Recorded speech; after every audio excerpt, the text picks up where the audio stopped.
Recently, our hair bleaching Minister of Agric went around disputing claims that the country is hard. The prices of foodstuffs have gone astronomically high on the market. He has gone publicly, jumping from one media house to another, trying to dispute that fact. The last time he said that no, the statistics available to the Ministry of Agri doesn't support the case that we are making that prices of foodstuff have gone astronomically high in this country. If you have a Minister of Agri that is bleaching the hair, that means the hair is completely dead. There is nothing in the. That's why the information he got at the Ministry of Information or Ministry of Agri is absolutely false.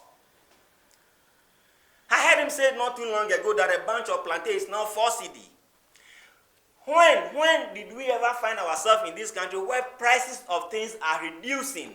Prices of things never reduce in Ghana, but they rather go up every day.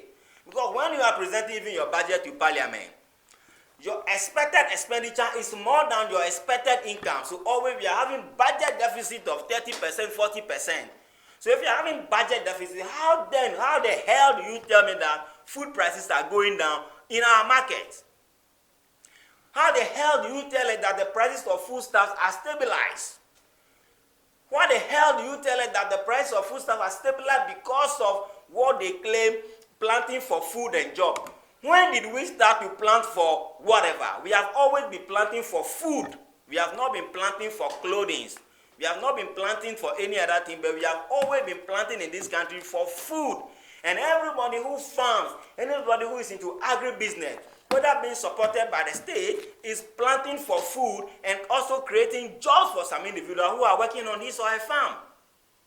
So this sloganeering, this Azan way of lying to the weak mind, to say planting for food and job, and since they started the planting for food and job, prices of commodities have stabilized. It's a lie.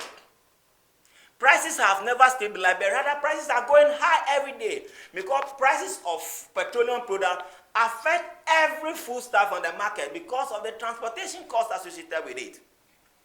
Labor cost is high, production cost is high, everything is high. So how then do our Minister of Agri, our head-dying Minister of Agri, come and tell us that the prices of foodstuff on the market is going low? This is why we are saying that nobody is willing to tell them the truth, to tell them the blatant truth that they are all lies, they are wicked, they are mean, they are self-centered. We will not tolerate that. I have spoken to many farmers who are growing vegetables, who are into cereals, who are into tuber, who are into several things, and now they are all finding it difficult. In as much as this year the rains has been good, but many are still finding it difficult because even to transport your produce from your farm to the market is a Herculean challenge you need to overcome. So where are the prices of food start going down? I want to find out from the Minister of Agri, when was the last time he visited Agbogbloshie market by himself? When was the last time he himself visited Kotokraba market? When was the last time he visited Malata market? When was the last time he visited Malam market? When was the last time he went to Ho market? He hasn't been doing anything. So if he sit down in his office in his air conditioning in Accra and telling that the prices of foodstuff are rather going down or they are stabilized, it's a lie. He's a complete liar. That is why we are telling him in his face that he has lied to Ghanaians, and we want him to support what he's claiming that food prices are stabilized. Is to support it with empirical data, with evidence to suggest that he went to Kotokraba market and he bought a bunch of plantain for 4 cedi instead of 40 Ghana cedis. Then we will clap for him and say, "Oh, Mr. Minister, then you have not been dyeing your hair in vain, but at least you are dyeing your hair and you still have some level of sense remaining in it." But if you keep roaming around, because the masses are suffering, our mothers are suffering, the unemployed youths are suffering, the parents are suffering, children are suffering, school children are suffering, people cannot afford 3 square meals a day. The people, when they drink cocoa in the morning, till the following morning before they drink cocoa again. You sit in your air conditioning, we are fueling your car for you, you are there, having an ambition that you want to become a president, so you are not sympathizing with the people. You guys don't have any form of empathy because you are what? Wicked and mean. So I'm telling our leaders today that on the hard truth is that prices of commodities are going up day in, day out. Petroleum prices are going up day in, day out. So as I'm speaking to you now, there are so many people on the street there and they have not eaten. They have not eaten. I want to tell the Minister of Agric that they have not eaten.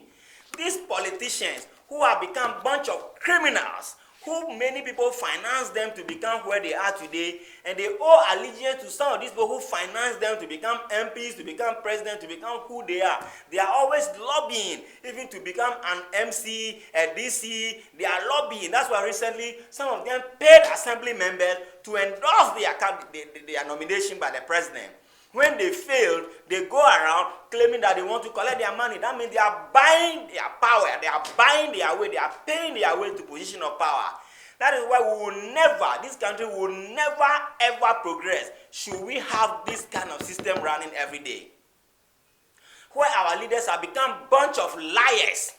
They have only one interest, and that interest is about themselves. And that is why we say, on the hard truth, we will say it just as it is.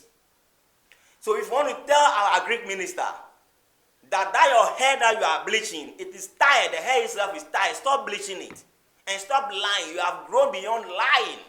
Stop lying to the masses. Food prices are soaring every day. Not too long ago, I heard GRA will be taking off the free taxes on rice, on oil, on cement, on basic items that used to be tax-free. Government say they need money. Not too long ago, Baumia went around saying it is the lazy man's approach to be taxing the people, What have they done? Have they rather not increased taxes, introduced new taxes, milking the system every day? So we are telling them on the hard truth that all of them are a bunch of criminals and liars. You will not entertain that from them. That is why it is expected of everybody to speak his mind. Freedom of speech, but we know what to say and what not to say. But if we should say it and it is the truth, we are ready to face anybody, even to the peril of our life. Because we know that somebody must represent the voice of the voiceless. Who will speak for them?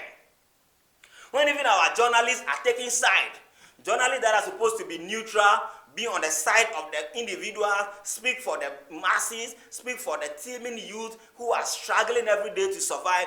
Journalists are rather thinking about which party should we align ourselves with? Which government should we align ourselves with? Because the journalist even is not getting paid. That's why every journalist go to every program. They are chasing the program organizer because they are waiting for Soli. A journalist who goes to a program without taking a Soli cannot go home. Because if you want to depend on salary, he will die. She will die before the month ends. So you see journalists go to a program, and if you not pay them Soli, they will want to tear you into pieces. So the journalists are taking side. The journalists are aligning with political parties. I don't blame them because everybody got to survive.